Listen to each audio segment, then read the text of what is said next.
Okay, आज हिंदी वाले गुजराती सिंग करेंगे। आज गुजराती में हिंदी में? नहीं नहीं, हिंदी वाले गुजराती पद सुनते। हिंदी है। हाँ गुजराती पद। हाँ वो अभी गुजराती सीखते हैं, चिनाई हाँ वाले। सीख रहे हैं सब। हाँ हाँ। जय सच्चिदानंद। सतना शरण मारे रहेवू मोक्षे नहीं, इसको गाने दो जाऊं। बाद में कैसे दादा। हाँ हाँ। सतना शरण मारे वो मोक्षे जाओ कोई तो विकल्पोમાં ઊંડો તરવો ચતુર્ગતિ પરવું હોય તો વિકલ્પોમાં ઊંડો તરવો ચતુર્ગતિ પરવું હોય તો છોડીને ચિકનીથી દેવી પરસાતે પરતી પ્રકૃતિ છોડીને ચિકનીથી દેવી પરસાતે પરતી પ્રકૃતિ અંદરનું ચોખ્ખું દરિયાપું હે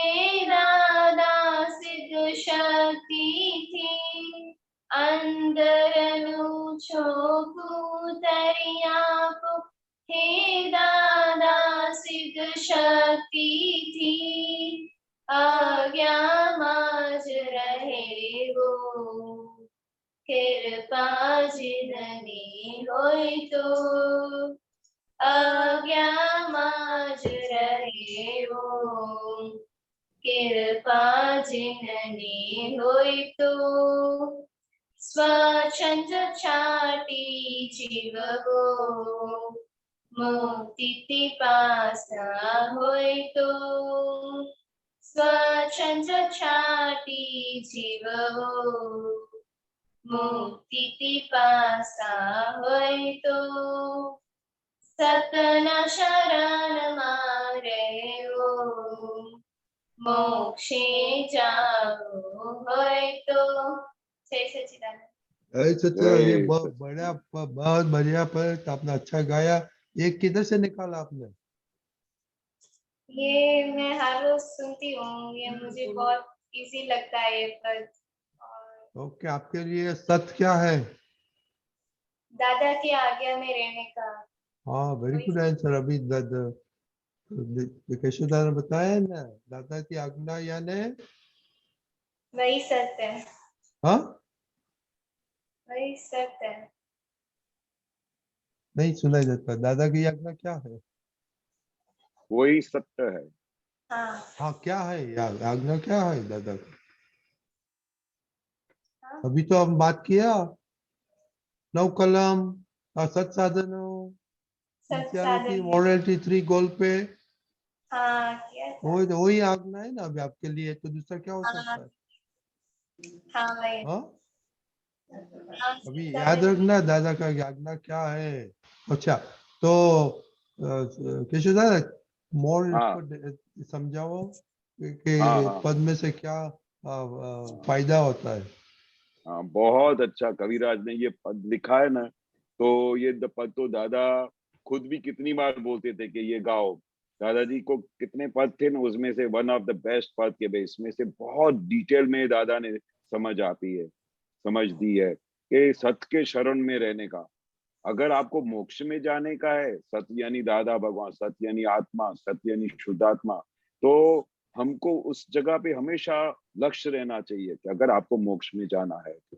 और विकल्प हो, ये मैं नहीं करूंगा तो चलेगा, ये मैं सुबह को देर से उठूंगी तो चलेगा, ये सब विकल्प है। उसमें उसमें उसमें जाने जैसा नहीं है। अगर उसमें जाएंगे तो फिर हमारी हालत क्या होगी कि हमारा ये मनुष्य अवतार भी चला जाएगा। बाकी प्रकृति तो सब, हर एक की प्रकृति होती है। फिर दादा आगे क्या बोलते हैं कविराज कि प्रकृति के तरफ से आप चलेगा, प्रकृति तो आपकी प्रकृति ऐसी है देर से उठने की, तो जो देर से उठता है तो जल्दी जो उठता है तो उसके ऊपर प्रकृति उसकी स्लो प्रकृति है। उसकी फास्ट प्रकृति है, तो उस प्रकृति में पढ़ने जैसा नहीं है। प्रकृति तो परसत्ता के हाथ में है। तो प्रकृति के उंडे में नहीं जाने का, दादा की आज्ञा में रहने का। तो दादा की आज्ञा में रहे तो फिर निरंतर आपको दादा का आशीर्वाद मिलेगा, दादा की बहुत कृपा रहेगी। दादा के कहे मुताबिक चला तो उसके ऊपर दादा की बहुत कृपा रहेगी। दादाजी बोलते थे कि हम जो करते हैं वही हम आपको सिखाते हैं, हम आपको कुछ नया नहीं करने को बोलते हैं। दादाजी नवकल में खुद बोलते थे, इसलिए आपको बोलते हैं। तो जो दादाजी करते थे वो हम नहीं करे, तो फिर हमने दादा की आज्ञा में कैसे रहे? वो क्या है कि दादा की जो समझ हाथ में आ गई तो पूरा अंतस्करण सब क्लीन हो जाएगा, पूरा अंदर चोखा हो जाएगा, क्लीन हो जाएगा, और दादा की शक्ति अंदर प्रकट हो गई। दादा की शक्ति अंदर प्रकट होती तो आप कुछ भी कर सकते हो, आप अपने प्रोग्रेस कर सकते हो, अपने मुकाम पे पहुंच सकते हो। अपने अंदर शक्ति प्रकट हो गई तो आपके अंदर जो चोर बैठे हैं उन सब चोरों को निकाल सकते हो। तो दादा की शक्ति को प्रकट करो। दादाजी बोलते हैं मैं आपको शक्ति देने के लिए आया हूँ, आपको जितनी शक्ति चाहिए मैं देने के लिए आया हूँ, पर आप मांगते ही नहीं है तो मैं क्या दूं आपको? आप अगर मम्मी पापा से कुछ मांगोगे ही नहीं तो मम्मी पापा आपको कुछ देंगे? पर जब आप मम्मी पापा को बोलते हो ना कि आज मुझे है ना ये ड्रेस लेके दो, आज मुझे ये ऐसा करने दो, आज मुझे बाल लेके दो, तो जब आप बोलते हो तो वो करते हैं ना। करते हैं। हाँ, तो दादाजी क्या बोलते हैं, आप मेरे से शक्ति मांगते ही नहीं हो तो फिर मैं कैसे दूं आपको? जिस दिन आप दादा से शक्ति मांगोगे उस दिन देखना कि कैसे शक्ति आ। आप में से कोई भी एक जना ऐसा नहीं बोलेगा कि आज मैं सत साधन नहीं किया या मेरे अंदर चोर आ गया, क्योंकि आप दादा से शक्ति नहीं मांगते हो। रोज सुबह को उठे दादा की शक्ति मांगो, हे दादा भगवान मुझे सत साधन करने की शक्ति दो, अगर मैं वीक हो जाऊं तो मुझे पूरी शक्ति दो ताकि मैं कभी भी वीक नहीं हूं। ऐसा मांगोगे तो दादा हाजिर हो जाएंगे। हाँ। दादा हाजिर हजूर बैठे हैं आपको शक्ति देने के लिए, आपको सिर्फ मांगनी है। और फिर दादा ने आगे क्या बोला कि अगर आपको दादा भगवान की कृपा चाहिए, दादा भगवान की ब्लेसिंग चाहिए, तो आपको आज्ञा में रहने का और ऐसा निश्चय करने का। आज्ञा माज रेवू कृपा झिलवी होए, तो दादा की कृपा कब मिलेगी? जब आप दादा की आज्ञा में रहोगे तब मिलेंगी ना। हाँ। सपोज आप मम्मी पापा का कहना नहीं मानते हो तो मम्मी पापा आपसे खुश होंगे? नहीं। नहीं होंगे ना। नहीं ऐसे हम दादा के छोटे बच्चे हैं, जैसे आप बोलते हो ना फिर भी हैं हम कच्चे हैं, तो क्यों हम रोज ऐसा बोलते हैं? पर हम निश्चय करते हैं कि काम करेंगे अच्छे अच्छे। ऐसे रोज हम शक्ति मांगते हैं ना। हाँ। ये सिर्फ कहने की चीज नहीं है, अपने आप के अंदर रोज देखने का कि कितनी परसेंटेज ये जो मैं वाक्य बोलती हूँ, कितना परसेंटेज इसने प्रगति किया। ये बोलने की चीज नहीं है, अनुभव करने की चीज है, शक्ति मांगने की चीज है, और ऑब्जर्व करने की चीज है कि मैं इसमें 5 मार्क्स आगे बढ़ी कि नहीं बढ़ी। तो आज्ञा में अगर आप रहोगे तो दादा की जबरदस्त कृपा मिलेगी। और जिसको मुक्ति पाने की अंदर से बहुत झंखना है, मुझे मुक्ति चाहिए, मुझे इसमें प्रोग्रेस करनी है, तो फिर वो दादा की कृपा उसको हासिल हो जाती है। इसलिए कविराज ने बहुत अच्छा पद बनाया है, उसमें इतनी शक्ति मिलती है, इतनी समझ मिलती है कि आप जो कुछ करोगे उसका फल आपको आने ही वाला है। आप अच्छा करोगे तो अच्छा फल आएगा ना, कि बुरा आएगा? अच्छा फैलाएगा। हाँ, तो अगर आप अच्छा करते हो तो अच्छा फल आएगा। तो फिर हमको निश्चय करना चाहिए एवरीडे कि मुझे इस तरह से मेरे जो जीवन जीना है, मुझे इस तरह से पढ़ाई भी करनी है और सत साधन भी करना है। कभी भी मेरे मुंह से अभी नहीं निकलेगा दादा कि आज मैंने नहीं किया, आज मैं भूल गई, आज मुझे सुस्ती हो गई। ऐसा कभी भी नहीं होना। कि दादा की परीक्षा में मैं जब आपकी उम्र का था ना, मैं रोज ऐसा कहता था दादाजी को, अपने आप से बात करता था कि मैं क्या करूं ताकि मैं दादाजी की परीक्षा में पास हो जाऊं। फिर मैं दादा के ऐसे नियम लिखता था कि दादा को कौन सी चीज अच्छी लगती है। तो हम सुबह को अर्ली इन द मॉर्निंग 6 बजे जाके दादा को सुबह को जैसे ही दादा उठते थे उसके पहले जाके जय सच्चिदानंद करते थे ना, तो दादा भगवान खुश हो जाते थे कि ये भी इतना जल्दी उठ के आ गया।